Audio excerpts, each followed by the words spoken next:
Afternoon, everyone. I am Dave. This is Spike Bikes. Welcome. This is going to be my first live broadcast to everyone here. I hope you can see me okay. If you're wondering what the second chair is for, at some point I hope to have guests. You've probably seen the pilot episode I put out. And so let's get into it. Most of you don't know me. Some of you will. I'm broadcasting direct to Trailers Group right now. I am Dave. I am the fifth person that was put into the Trailers WhatsApp group, started by Guy. I call him Big Guy because he's like 12 feet tall. My nickname is Spike. It's a nickname I got from an old job when I was in my 20s. My dispatcher for CAA used to call me Spike because I had spiky hair at one point. Now I barely have any. I am wearing my Lifto shirt today because I work for Lifto. When I'm not riding, I'm a mechanic. I repair forklifts. Lifto is the dealership for Toyota Material Handling. They are the dealership. We sell forklifts, sales, service, and all the rest. But they've been active in sponsoring cycling for the past couple of years. They are a major sponsor of the 24-hour summer solstice. And this year they're sponsoring me for races, so I'll get into that a little bit later. But in the meantime, I just wanted to introduce myself and tell you a little bit about who I am. I have been riding mountain bikes since I got into it, probably in my 20s. I'm a little over 50 now, and started doing all of my riding at the Don Valley, riding a fully rigid mountain bike that I got for literally $20 just to try out the sport. So if anyone out there is concerned if your mountain bike is good enough to actually handle what you're doing, it doesn't matter.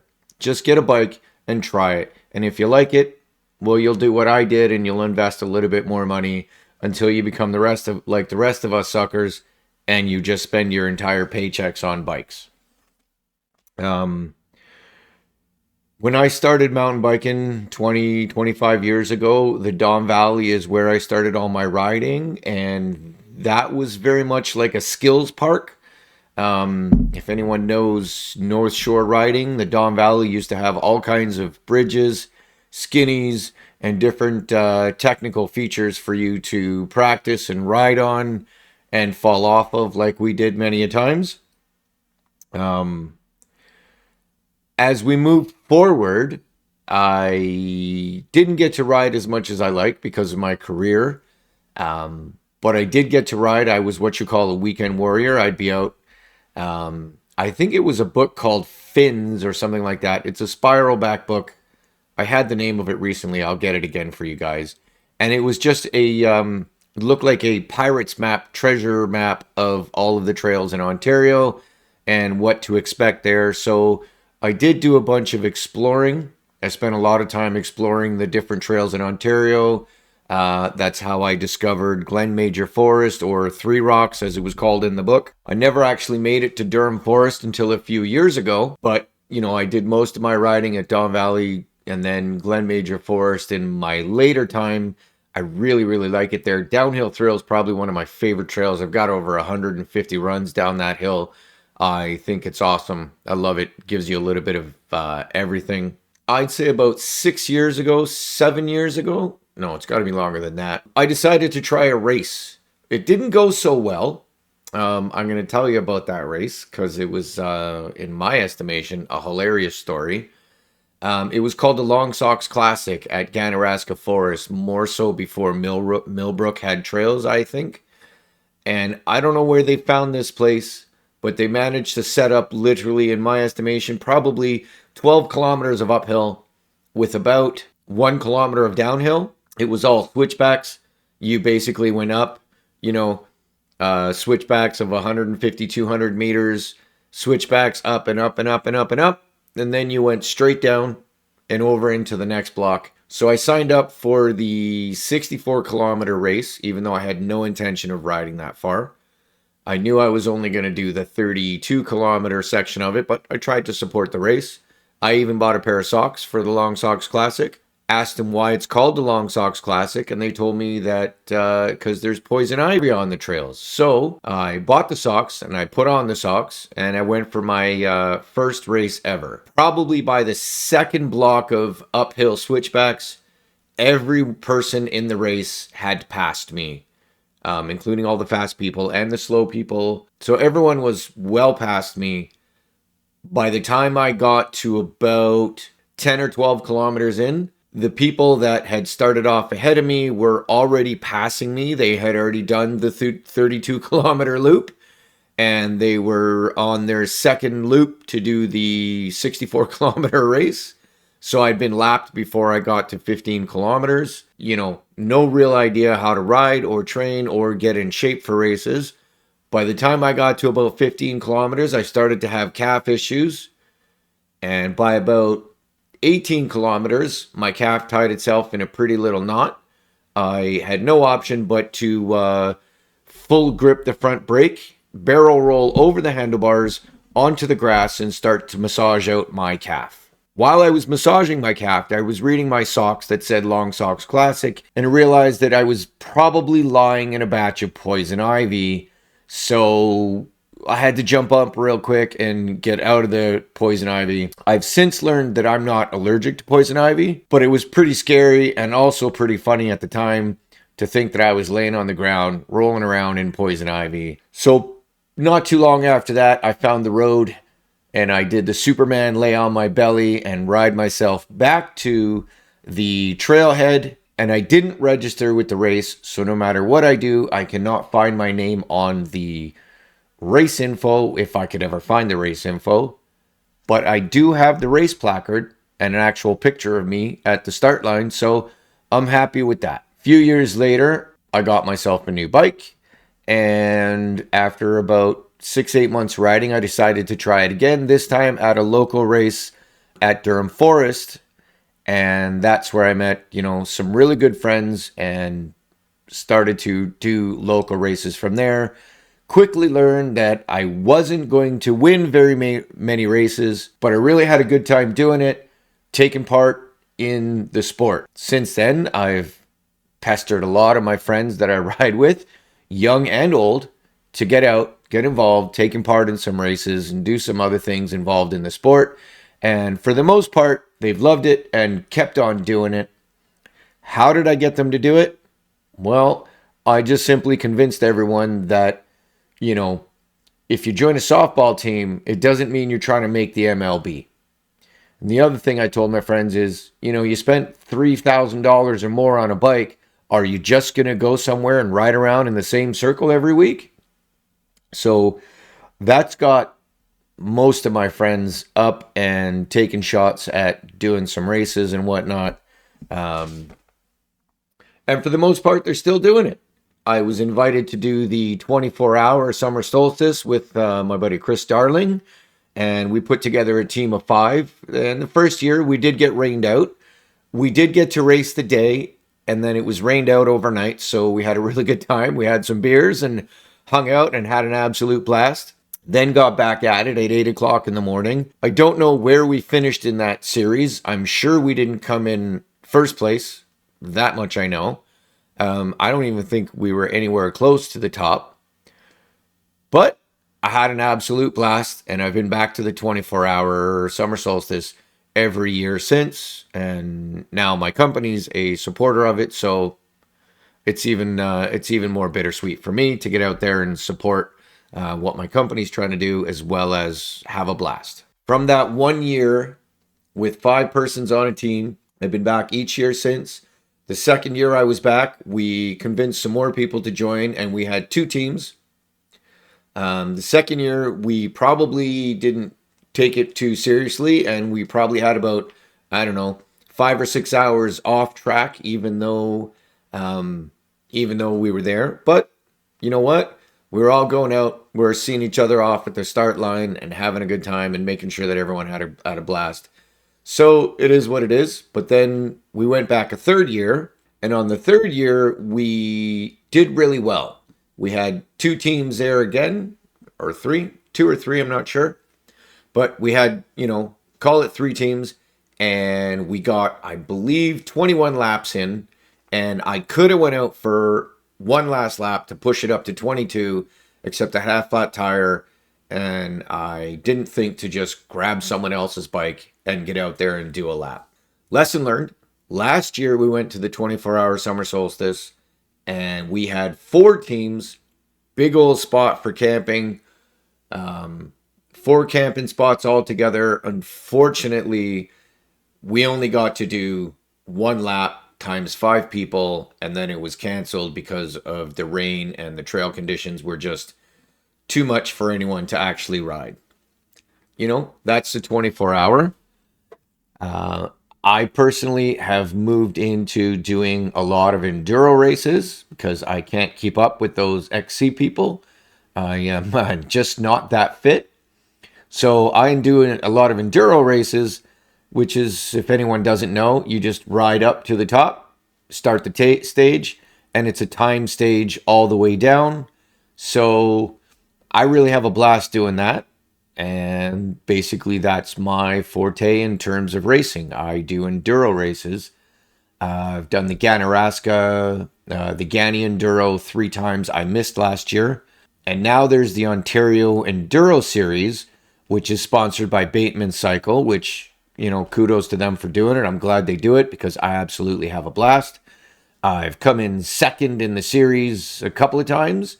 I'm going to try to best that this year. I'm going to try to beat out the competition this year. I'm going to put forth a solid effort to try to beat the competition and come in first this year, which is why I've asked Lifto to sponsor me, get some coaching. I'm having a really good time with the coaching. Going to really focus in on the 5 races that we got coming up. A couple of races in North Bay. We got the Gani Enduro again.